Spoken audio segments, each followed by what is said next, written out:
Assalamualaikum dan juga salam sejahtera diucapkan kepada semua pendengar Radio Malaysia Kedah FM. Alhamdulillah, bersyukur kita kepada Allah Subhanahu Wa Taala kerana limpah dan kurnia kita dapat lagi bersama-sama dalam rancangan podcast iaitu Jom Ikut Sunnah terbitan Az Farwida Aziz, insya-Allah. Dan juga kepada anda semua, kalau minggu lepas kita dah kongsikan berkaitan dengan 10 amalan bagi 10 hari pada bulan Zulhijjah.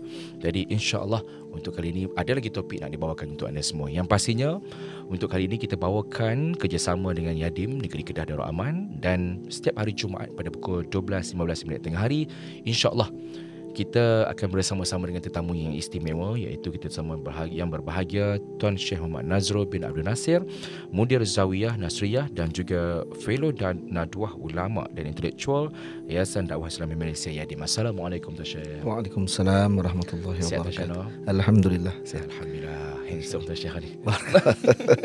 Tak pakai soban. Baik Tuan Syekh, Alhamdulillah. Hari ini kita nak bincangkan berkaitan dengan topik yang sangat istimewa. Kita tahu dah, Alhamdulillah, semua jemaah haji pun dah berada di Mekah ketika ini, dan insya-Allah kita doakan supaya mereka dapat haji yang mabrur dan juga dapat balik ke tanah air dengan sebaiknya, insya-Allah. Jadi iaitu kita nak kongsikan berkaitan dengan sunnah Aidil Adha, bukan sekadar korban. Jadi baik Tuan Syekh, bila tibanya Zulhijjah, ramai antara kita yang fokus kepada ibadah korban. Tapi sebenarnya apakah amalan sunnah yang dianjurkan Rasulullah SAW menjelang Aidil Adha? Tafadhal.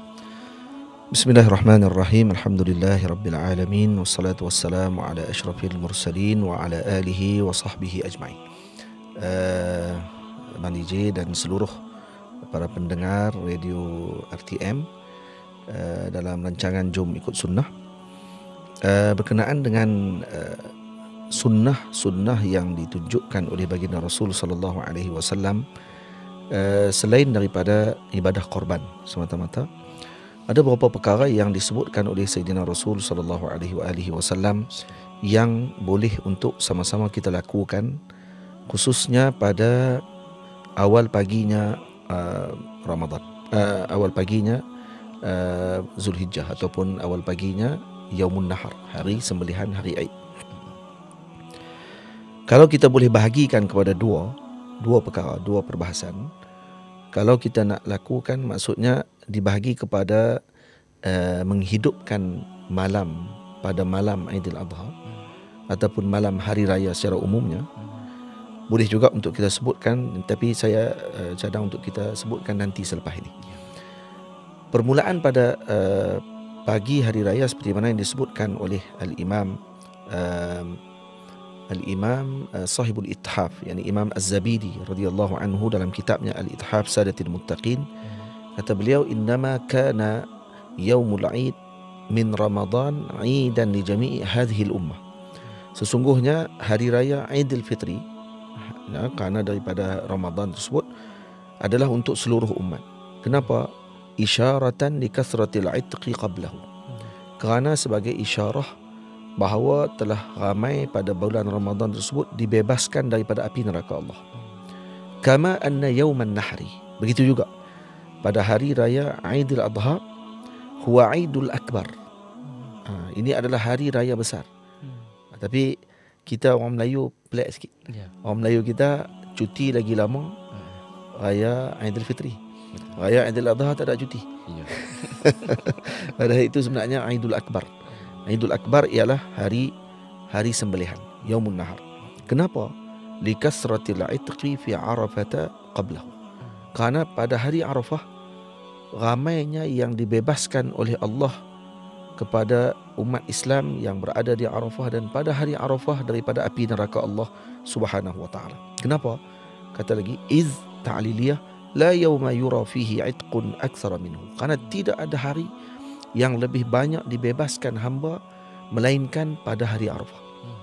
Maksudnya hamba Allah Ta'ala dibebaskan daripada api neraka Allah Ta'ala melainkan hari Arafah. Hari Arafah adalah hari yang paling besar pembebasan. Dan kerana itu kita disunatkan untuk melakukan perkara-perkara yang menunjukkan kegembiraan kita kepada Allah Subhanahu wa Ta'ala dengan apa yang telah ditetapkan oleh Allah. Dan moga-moga dengan kegembiraan tadi kita juga dicatatkan oleh Allah sebagai yang dibebaskan daripada api neraka Allah Ta'ala. Dan perkara yang paling besar ialah dengan mengikuti junjungan besar Nabi kita Muhammad sallallahu alaihi wasallam. Antara yang dilakukan oleh Rasulullah pada ketika mana Aid ialah dengan mandi Aid sebelum kita datang menunaikan solat Aidil Adha.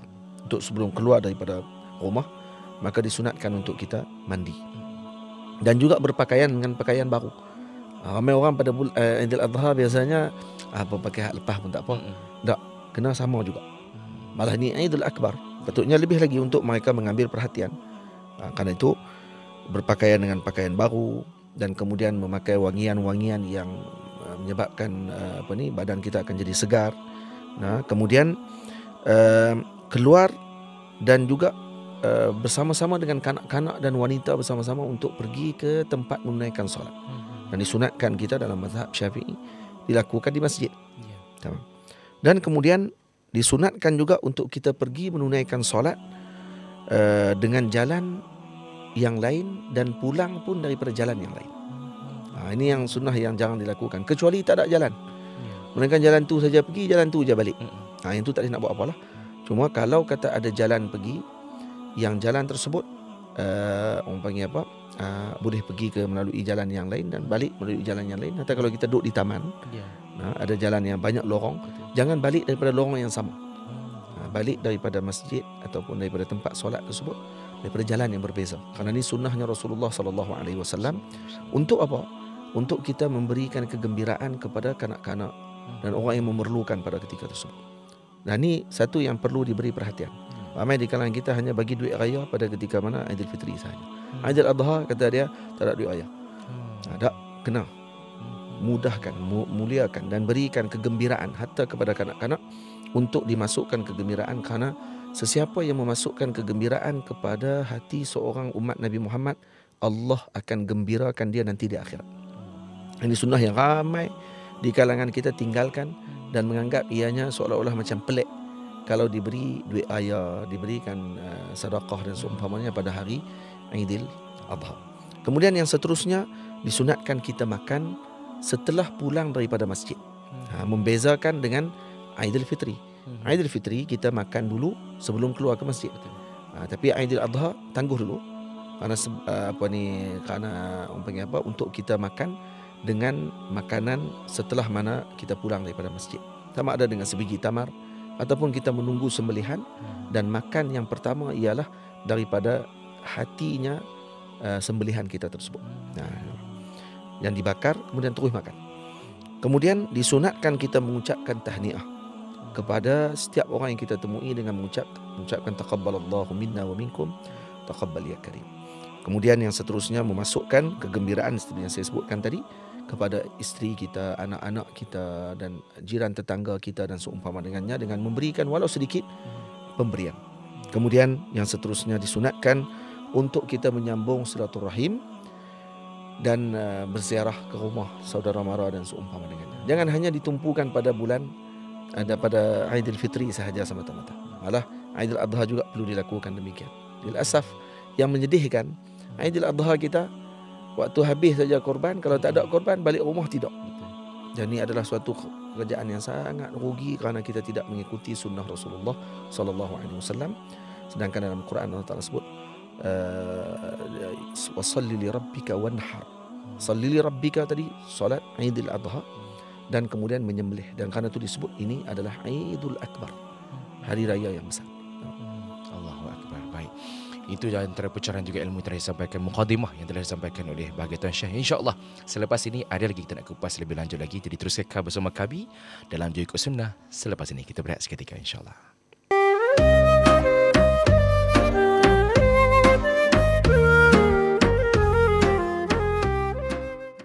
Kembali bersiaran terus kekal bersama kami. Alhamdulillah bersama-sama kita dalam program rancangan Jom Ikut Sunnah. Alhamdulillah. Jadi terima kasih kepada anda semua yang terus lagi kekal lagi bersama kami. InsyaAllah kita akan dapatkan ilmu.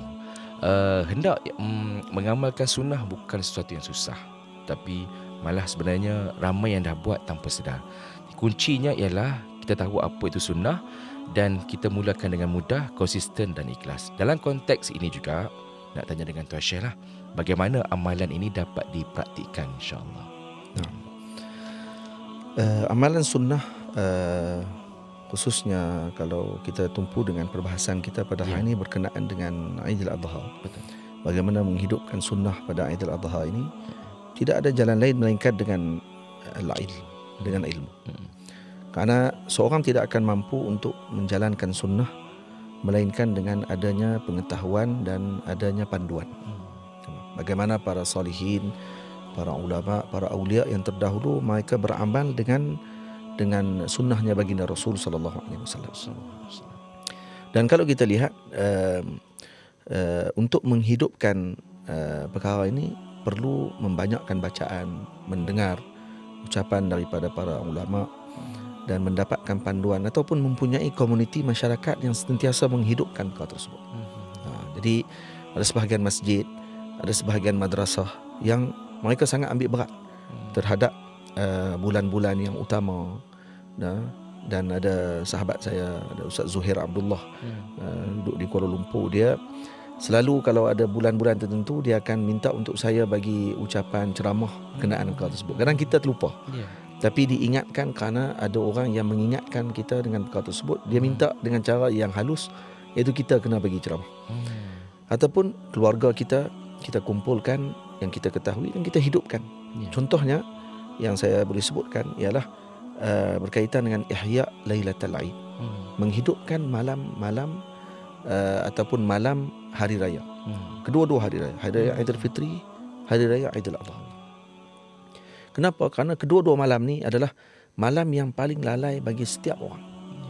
Kerana orang akan sibuk dengan urusannya, orang akan sibuk dengan menyediakan persiapan pada esok hari. Jadi sesiapa yang menghidupkan pada malam yang manusia semua hatinya sibuk pada ketika tersebut dengan urusan-urusan yang bersifat dengan dunia, maka Allah Ta'ala akan menghidupkan hatinya pada hari matinya hati-hati. Ini disebutkan dalam hadis Nabi kita Muhammad sallallahu alaihi wasallam yang diriwayatkan oleh Al-Imam Ibnu Majah, man ahya lailatal aidain, sesiapa yang menghidupkan dua malam pada malam Aidil Fitri ataupun malam Aidil Adha, ahyallahu qalbahu, Allah akan menghidupkan hatinya yauma tamutul qulub, pada hari yang matinya hati-hati. Ketika orang tidak lagi mau mendengar nasihat, hatinya akan tetap bening, akan tetap basah dengan zikrullah. Dan disebutkan lagi oleh Nabi, man ahya layaliyal arba'ah, siapa yang menghidupkan 4 malam, wajabat lahul jannah, wajib baginya syurga. Maknanya apa dia? Hak baginya untuk dia masuk syurga. Lailatul Tarwiyah, yang pertama malam Tarwiyah, yakni malam 8 Zulhijjah, wa Lailatul Arafah, malam Arafah, wa Lailatul Nahri, malam hari raya Aidil Fitri, Aidil Adha, wa Lailatul Fitri. Cuba tengok di sini. Macam mana disebut kata Aidil Adha ni dipanggil Aidul Akbar. 3 malam kalau dihidupkan dalam bulan Zulhijjah sahaja, wajabat lahul jannah, wajib baginya syurga. Dan yang menghidupkan malam Aidil Fitri, na'am, wajabat lahul jannah, habis 1 saja. Dalam bulan Zulhijjah 3 malam kalau dihidupkan, wajabat lahul jannah, wajabat lahul jannah, wajabat lahul jannah. 3 malam. Maksudnya begitu. Dan ini disebutkan oleh Al-Imam Ibnu Asakir dalam Tarikh Madinah Dimashq, sebut oleh beliau, dan Al-Imam Ad-Dailami dalam Firdaus, dalam Musnadil Firdaus, daripada Sayyidina Muaz Ibnu Jabal radhiyallahu taala anhu. Dan diriwayatkan lagi dalam hadis yang lain, talabu ihya'i lailatil awwali lailatin min Rajab wa lailatin nisfi Sya'ban, pun begitu juga, sama katanya. Ini menghidupkan malam daripada malam bulan Rajab dan menghidupkan juga malam nisfu Sya'ban. Baik, bagaimana menghidupkan malam tersebut? Bagaimana kita nak mengamalkan sunnah menghidupkan malam ini? Para ulama mengatakan, Al-Imam Al-Hifni mengatakan dalam kitab beliau, dalam Hasyiah Allamah Hifni ala Sirajil Munir, syarah kepada Jami' As-Saghir Al-Imam Al-Munawi, kata beliau, Al-Imam As-Suyuti kata beliau, aqallul ihya yahsulu bi salatil isya fi jama'atin wal azmu ala salatis subhi fiha. Sekurang-kurang menghidupkan malam apa dia? Sekadar menghidupkan dengan cara menunaikan solat isyak berjemaah dan berazam bangun subuh solat jemaah esok pagi. Azam saja. Dapat. Dikira menghidupkan dah sepanjang malam. Tetapi kalau menghidupkan mu'zamul lail, sepenuh malam, Maksudnya kalau satu malam, daripada malam bermula daripada bila? Daripada maghrib, terbaik dia terbenam matahari sampai terbit fajar. Jadi kalau contoh 8 jam, maksud mu'zamul lail, lebih kurang dalam 7 jam setengah dia bangun. Tu bangun malam. Tu baru dikira menghidupkan malam sepenuhnya dengan zikir, dengan solat, dengan ibadah untuk mendapatkan kelebihan yang agung. Tapi berapa ramai orang boleh buat sekarang? Jadi orang nak dengar hak ujung tadi lah. Apa dia? Sekurang-kurangnya banyak mana? Sekurang-kurangnya menunaikan solat isyak berjemaah dan berazam menunaikan solat subuh berjemaah. Itu sahaja sudah memadai untuk mendapatkan apa dia? Wajabat lahul jannah. Yani wajib baginya. Ai sabata lahul jannah. Ditetapkan oleh Allah dia ni ahli syurga. Maksud nak tengok ahli syurga, lihat siapa yang hidupkan malam pada malam tersebut. Jadi macam mana kita nak buat? Nak menghidupkan, panggil ahli keluarga. Sekurang-kurangnya tunaikan solat isyak berjemaah, kemudian buat solat tasbih 4 rakaat, dan kemudian baca surah Al-Mulk, kemudian insya-Allah berazam untuk bangun subuh pada pagi esok. Itu sudah memadai, yang mana tidak akan ditolak doa, yang akan diampunkan dosa dan diberikan dengan kebaikan. Dan kesemua ni tidak akan boleh kita lakukan biduni ilmin, tanpa ilmu. Maka perlu dengan panduan dan perlu kepada saranan daripada para ulama. Alhamdulillah. Baik, itu antara pencerahan yang telah diberikan. Sunnah itu tidak memberatkan, tapi ia menambah nilai dalam hidup kita sebagai seorang Muslim.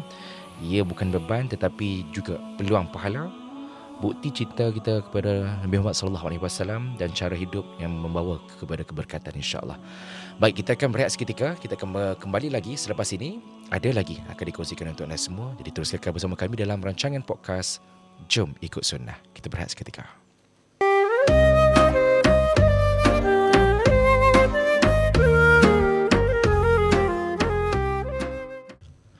Terima kasih kepada anda semua yang terus kekal lagi bersama kami. Alhamdulillah, yang sedang menonton di TikTok, di Facebook dan sebagainya, dan juga yang terus dengarkan kami di frekuensi 97.5. Baik, sunnah, kita nak terus ikuti berkenaan dengan sunnah ni. Jom ikut sunnah. Yang mana sunnah Aidil Adha untuk kali ini bukan sekadar korban.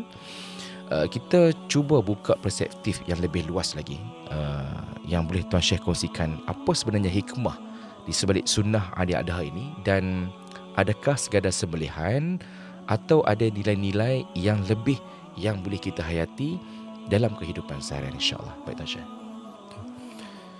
Kalau dilihat pada sudut sejarah, bagaimana Aidil Adha ini diambil, dan ianya tidak akan lari daripada sejarahnya keluarga Sayyiduna Ibrahim alaihissalam. Yani al-udhiyah itu sendiri dengan makna pengorbanan, dan pengorbanan yang dilakukan oleh Sayyiduna Ibrahim di dalam peristiwa yang kita umat Nabi SAW memahami dan mengetahui perkara tersebut. Bagaimana Allah Subhanahu Wa Taala menguji Sayyidina Ibrahim untuk dikorbankan anaknya yang sudah ditunggu oleh beliau sekian lama.